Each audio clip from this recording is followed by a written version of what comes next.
The rules were already inside the apartment when I unlocked the door. Not taped to the wall, not sitting on the counter. They were printed neatly on a single sheet of paper and placed face down on the kitchen floor, as if someone had slid them under the door from the inside. I remember standing there with one box in my arms, staring at that sheet of paper, before I had even turned the lights on. For a moment, I thought it was part of the lease agreement, maybe building policies, maybe something the landlord forgot to mention. But when I picked it up, I noticed two things. First, my name wasn't on it. Second, the title at the top read, "Follow these exactly." I didn't think much of it at the time. I should have. Because if I'd read the entire page before stepping fully inside, I might have left my boxes in the hallway and walked back down those stairs. Instead, I shut the door behind me, and the lock clicked a second too late. I moved into that apartment because I didn't have many options. New city, contract job. Rent was cheaper than anything else in the area. Too cheap, honestly, but I told myself that was luck. The building was older. Narrow hallways, stained carpet, a faint smell of something metallic mixed with dust. Not mold, not quite rust, just old. The lights in the corridor flickered softly, but not enough to call maintenance over. There were no decorations on the walls, no welcome mats outside doors, no sound of televisions, just the hum of wiring behind plaster. When I met the landlord, he barely looked at me. He handed over the keys in the parking lot and said, "Fourth floor, don't prop the stairwell door open." That was it. Inside the apartment, the air felt still, not stale, just untouched. I set my box down and unfolded the paper. It read, "Follow these exactly one. Do not open the front door between 3:03 a.m. and 3:17 a.m. 2. If someone knocks twice, ignore it. 3. Do not look through the peephole after midnight. 4. If the bathroom light begins to hum, leave it on. 5. If you hear your name whispered from the vent, do not respond. 6. If the hallway smells like something burning, remain inside until it fades. 7. If you notice the carpet outside your door looks darker than usual, do not step on it. 8. If you see someone standing at the end of the hallway, wait until they move first." There was no signature, no explanation. At first, I laughed. Some kind of elaborate joke from the previous tenant. Maybe they wanted to scare whoever moved in next. Maybe the building had a reputation. But the paper felt new. The ink was crisp, and it had been placed inside. That meant someone had access. I checked the locks. Deadbolt worked, chain worked, windows sealed. The apartment itself was small but clean.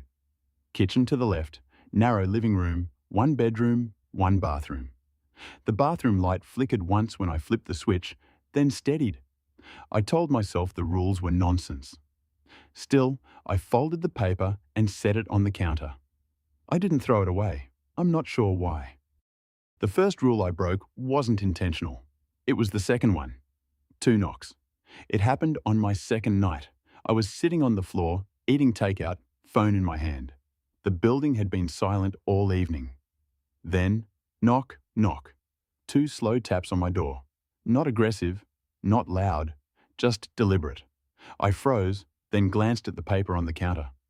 I told myself it was coincidence. Someone at the wrong apartment. I walked to the door and opened it. The hallway was empty, long, dim. The flickering overhead light buzzed faintly. I stepped out halfway and looked both directions. No footsteps retreating, no doors closing, just the hum. And something else. The carpet directly in front of my door looked slightly darker than the rest, like it had been recently pressed down. I stared at it for a long time, then I shut the door. That night, the silence felt heavier, as if the walls were listening for something. Around midnight, I went to brush my teeth. The bathroom light hummed faintly. I almost turned it off out of habit. Instead, I left it on. I told myself it was just wiring. But when I lay in bed, I noticed something strange. Every sound in the apartment had a delay. When I shifted under the blanket, the fabric seemed to move first. And then the sound followed half a second later. When the refrigerator clicked on, I saw the faint vibration in the kitchen doorway before I heard it. Like the room and the noise weren't synced properly. And just before I fell asleep, I thought I heard someone shift their weight outside my door, not walking, just standing, waiting. The second violation happened by accident. It was past midnight when I came home from work. I had forgotten about the peephole rule. I heard movement outside, slow pacing. Without thinking, I leaned forward and looked through the peephole. The hallway looked longer, not dramatically, just slightly stretched, as if someone had pulled the image from both ends. At the far end stood a figure, facing my door. Too far to make out details. Too still. I blinked. The hallway snapped back to normal. Empty. I stepped away, heart steady, but thoughts unsettled. Coincidence, I told myself. Old lens distortion.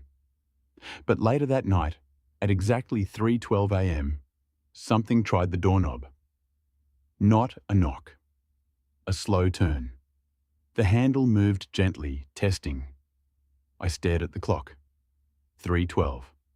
Between 3:03 and 3:17. I didn't move. The handle stopped. Then, 2 knocks. I didn't answer. Silence followed. For 3 nights, nothing happened. I started relaxing again. Then came the third violation. Undeniable. I was in the bathroom when the light began humming louder than before. Not a faint buzz, a vibration that filled the mirror. I leaned closer. My reflection leaned closer. But not at the same time. It was barely noticeable, a fraction of a second off. Like watching a low-latency video call. I tested it, tilted my head. The reflection copied me. Then, before I straightened, it tilted slightly further and smiled, not wide. Just enough. I stepped back instantly. The reflection corrected itself, neutral, perfectly in sync. I turned off the light. The humming stopped. In the darkness, I heard something move inside the vent above me. A soft inhale. And then my own voice, quiet and careful. Don't. I didn't respond. I broke the biggest rule on purpose. I don't know why. Maybe I needed proof.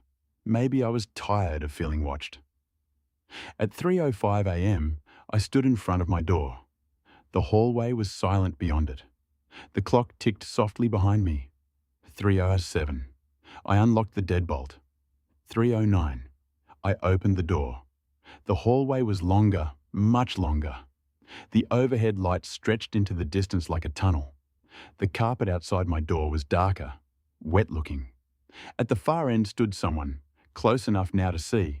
It was me, wearing the same clothes, standing with the same posture, but slightly delayed.